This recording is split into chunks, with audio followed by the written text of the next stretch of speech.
I'm from Florida, and my family somehow is really into country music. We're all Southern in a way. My grandpa hunts, my uncle's, like, a redneck, and we're all NASCAR fans. I've learned to really just trust my gut and to go with what I really feel inside.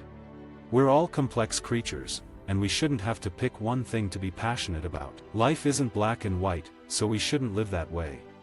I went through all these different phases in my life, and now, I'm finally in a place where I know who I am. I just needed that extra push. I feel really, really good in the position I'm in right now, and I don't feel like I completely neglected my pop rock sound. I was able to bring it in with my country roots. I started singing when I was 4 years old. That was the first time I took a voice lesson. I would say, maybe from 5 years on, I sang on stages constantly. That's what I call my natural habitat. It's a place where I feel most like myself and the most confident, the most excited. There's something about being on stage, singing my lyrics to somebody and them either listening and receiving them, or singing them back to me, that I just can't get enough of. I love when people cover songs that are familiar but have been kind of forgotten about. I still struggle with my low notes. It's just always been something for me. I'm not a low singer. I have a really high voice. I've always kept writing. There's never been a moment where I went through a spell where I just don't write. I'm pretty hard on myself when it comes to my voice, and certain notes I'm afraid to hit because I'm afraid I'm going to sound bad. I had always dreamed of starting off in pop radio and crossing into country. I used to sing country. That was my genre when I was a kid. When I was around 13 years old, I started playing in bands and became obsessed with Blink-182 and New Found Glory. I didn't pay attention to country music anymore. I wanted to do more pop rock stuff. It's funny, it's called The Voice, but I sure as hell didn't have the best voice on the show. I'll admit it. Anytime I can watch television, I usually do the reality show stuff unless it is, of course, Breaking Bad or Homeland. Then, I am all over it. I feel like Nashville has really embraced me with open arms. I was a little worried at first. You know, everybody knows about my immediate past, which is rock music. But everyone is coming to find out that I've been singing country music my whole life.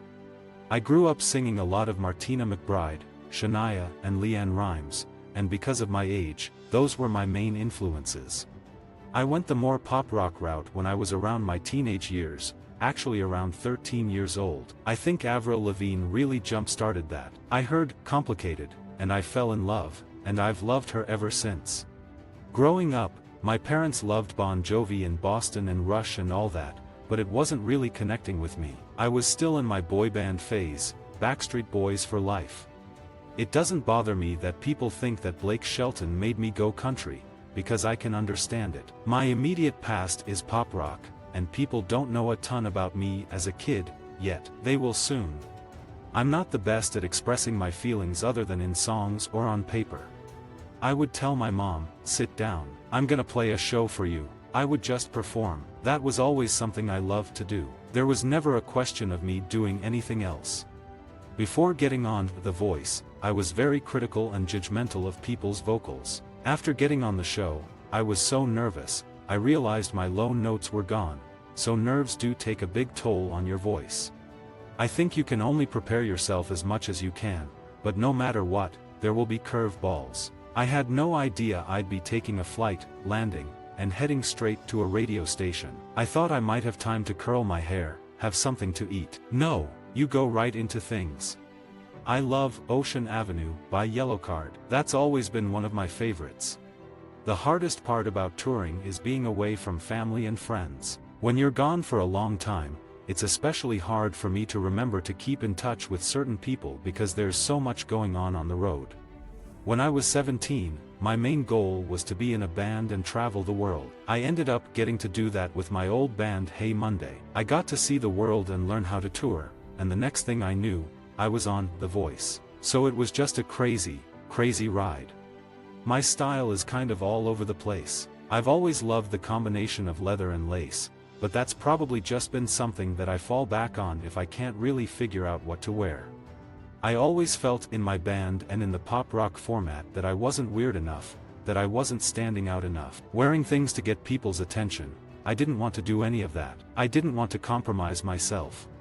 A few girls would be catty and say that my voice sounded really high, and I sang like a chipmunk. I got a few prank calls about that a few times, but it didn't really bother me that much. I think I was so focused on music that nothing could break me or get in my way. I have never wanted to hide my freckles, I just didn't like the way I looked without them, it didn't look like me. I came from a private school, and public high school was the first time I ever went to a public school, so I went into it very preppy.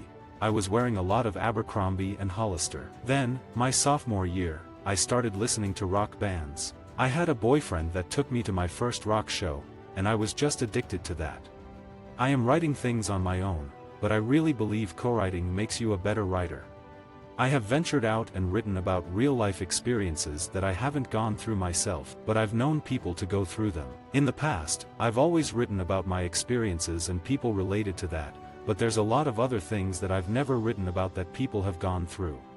You have to be really, really confident in your decision to marry somebody. I don't think my parents were stupid, but I do think maybe it was rushed. But if they hadn't gotten married, my sister and I wouldn't be here. I think everything happens for a reason. I would never say I think divorce is wrong. After seeing what my parents went through, I would never want them to stay together just because they think it's the right thing to do. Don't be afraid to not be okay. For a lot of people, when they get upset about something, they keep it bottled up, and that's the worst thing you can do.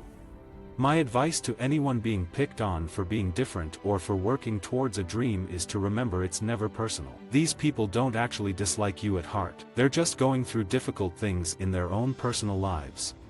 I always felt different because I didn't pick one specific clique or group to be a part of, and I didn't choose one thing to be. I cheered, sang in chorus, was in student government, played in rock bands, went to dirt races in Western PA. My interests have always been diverse.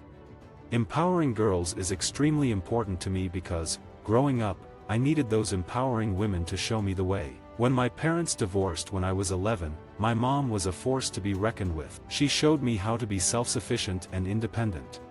The first album I owned was probably a Backstreet Boys album, and shortly after was Shania Twain. I didn't go on to The Voice thinking I was going to go country. I went into it with an open mind and thought whatever happens, happens. Growing up in Florida was really amazing. I spent most my time at the beach.